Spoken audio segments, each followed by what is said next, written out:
प्रिया की उम्र 5 साल थी। वह पिछले साल से ही उसकी मां निम्मी जी ने स्कूल भेजना शुरू किया था। घर में पैसों की कोई कमी नहीं थी। बड़ा सा घर था। नौकर चाकर लगे रहते थे। बाहर पार्किंग में कई गाड़ियां खड़ी रहती थीं। प्रिया का जिस गाड़ी में जाने का मन करता ड्राइवर वही गाड़ी लाकर सामने खड़ी कर देता था। एक दिन प्रिया स्कूल से आई और बोली, मम्मी मैं कल से स्कूल नहीं जाऊंगी। निम्मी जी ने उसे आश्चर्य से देखा। क्या बात है बेटी, किसी ने कुछ कहा स्कूल में या किसी से लड़ाई हो गई? प्रिया ने मुंह बनाते हुए कहा, वहां सब मुझे चिढ़ाते हैं।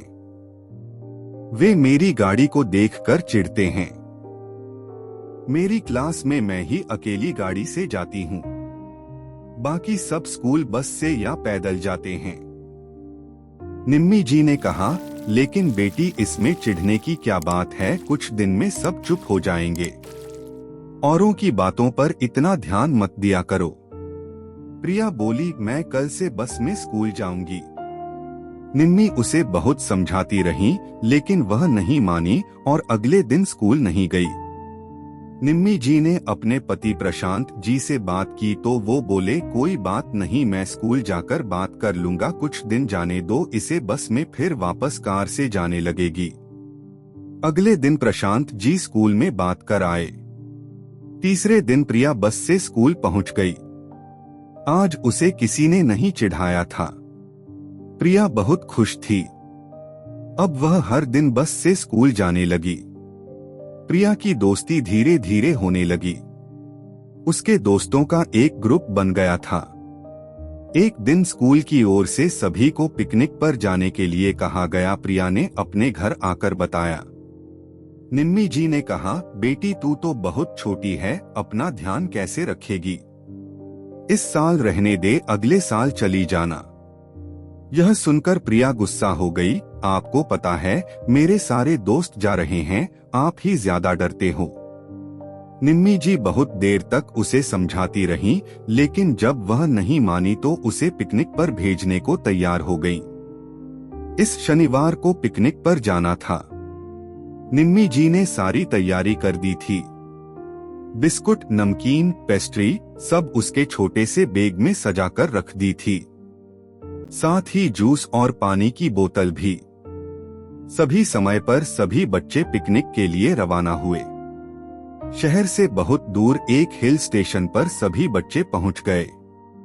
प्रिया की क्लास टीचर ने कहा, सब बच्चे अपने ग्रुप के साथ इसी मैदान में खेलना, इधर उधर मत चले जाना, कोई परेशानी हो तो मुझे बता देना। बच्चे खेल में लग गए। सभी टीचर एक जगह बैठकर उन्हें देख रही थीं, साथ ही खुद भी पिकनिक का आनंद ले रही थीं। प्रिया को बहुत मजा आ रहा था। वह पहली बार अपने दोस्तों के साथ बाहर आई थी। वह बड़बड़ाने लगी, मम्मी तो बेकार में ही डरती रहती हैं। कुछ देर बाद सभी बच्चे थक गए और खाना खाने बैठ गए। प्रिया को भी जोर से भूख लग रही थी। तभी उसे याद आया, ओहो मैं तो अपना बैग बस में ही भूल आई, अब क्या होगा? टीचर को बोलूंगी तो गुस्सा करेंगी। ऐसा करती हूँ, खुद ही अपना बैग ले आती हूँ। वह टीचर की नजरों से बचकर बस की ओर चल दी। कुछ देर बाद शाम होने को थी, वापस जाने का समय हो गया था। सभी बच्चों को बस में बिठाने से पहले उनकी गिनती शुरू हुई, लेकिन एक बच्चा गिनती में कम पाया गया। फिर नाम से सबकी गिनती शुरू की गई तो पता लगा प्रिया उनमें नहीं थी। यह देखकर सभी टीचर्स के हाथ पांव फूल गए। उसके ग्रुप के बच्चों से पूछा तो वे बोले, मैडम खाना खाने से पहले तो प्रिया उनके साथ थी, उसके बाद नहीं थी। सभी बच्चों को बस में बिठाकर टीचर प्रिया को ढूंढने लगे। इधर उधर बहुत तलाश किया, लेकिन प्रिया का कहीं पता नहीं था। इधर शाम गहराती जा रही थी। कुछ ही देर में अंधेरा होने वाला था। कुछ देर बाद उन्हें गांव के कुछ लोग जाते दिखे। वे किसान थे और अपने खेत से काम करके वापस घर जा रहे थे। एक टीचर उनके पास गए और प्रिया के बारे में पूछा। उनमें से एक बोला, क्या कह रहे हो साहब, आपने बच्चे को इधर उधर जाने क्यों दिया? हमारे गांव से पिछले दिनों बहुत से बच्चे गायब हो गए, उनका आज तक कुछ पता नहीं चल पाया। यह सुनकर टीचर और घबरा गए। उन्होंने फटाफट कुछ टीचर के साथ बाकी बच्चों को वहां से रवाना कर दिया और खुद पुलिस स्टेशन पहुंच गए।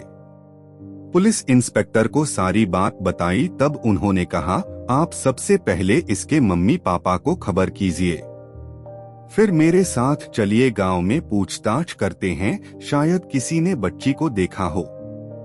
गांव में पूछताछ शुरू हुई, लेकिन प्रिया का कुछ पता नहीं लग पाया। कुछ देर बाद निम्मी जी और प्रशांत जी भी वहां पहुंच गए। निम्मी जी का रो रो कर बुरा हाल था। प्रशांत जी पुलिस इंस्पेक्टर से बात कर रहे थे। पूछताछ करते करते जब बात गांव में फैली तो एक किसान जिसका नाम हरिया था, वह सामने आया और बोला, साहब मैंने कलुआ को कंबल में किसी को छुपा कर ले जाते हुए देखा था। मैंने उससे पूछा तो बोला, मेरी बेटी है, इसे तेज बुखार है, शहर ले जा रहा हूँ। मैंने उसे पुरानी हवेली की ओर जाते देखा था। उस समय तो मुझे कुछ याद नहीं आया, लेकिन कुछ समय बाद मुझे याद आया कि कलुआ के तो कोई बेटी है ही नहीं। गांव वालों के साथ पुलिस टीम निम्मी जी और प्रशांत जी को लेकर पुरानी हवेली में पहुंच गई। काफी देर ढूंढने के बाद एक बंद कमरे से किसी के रोने की आवाज आ रही थी। कमरे का दरवाजा खोला गया तो अंदर प्रिया सामने रस्सी से बंधी हुई थी। पास ही 2 और बच्चे बंधे हुए थे। इन सबको कलुआ अगले दिन भिखारी गैंग को बेचने जाने वाला था। प्रिया को छुड़ाकर उसके माता पिता को सौंप दिया। पुलिस इंस्पेक्टर ने सभी गांव वालों को छिपने के लिए कहा, जिससे कलुआ को पकड़ा जा सके।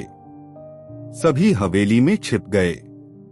कुछ देर बाद कलुआ खाना लेकर आया। पुलिस इंस्पेक्टर ने उसे धर दबोचा। बाकी दोनों बच्चे उसी गांव के थे, उन्हें उनके माँ बाप के पास पहुंचा दिया गया। प्रिया घर आ गई थी। वह बहुत डर गई थी।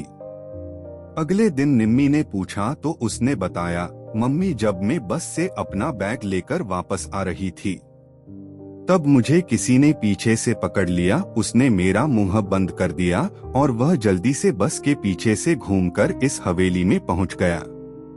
वहां मुझे बांध दिया। प्रशांत जी ने कहा, बेटा डरो मत, वह पकड़ा गया तुम्हारे ही कारण, और 2 बच्चे भी अपने माता पिता से मिल पाए।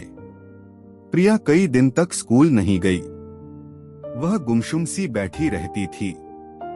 एक दिन शाम को उसके स्कूल के दोस्त उससे मिलने घर आए। वे प्रिया के साथ खेलने लगे।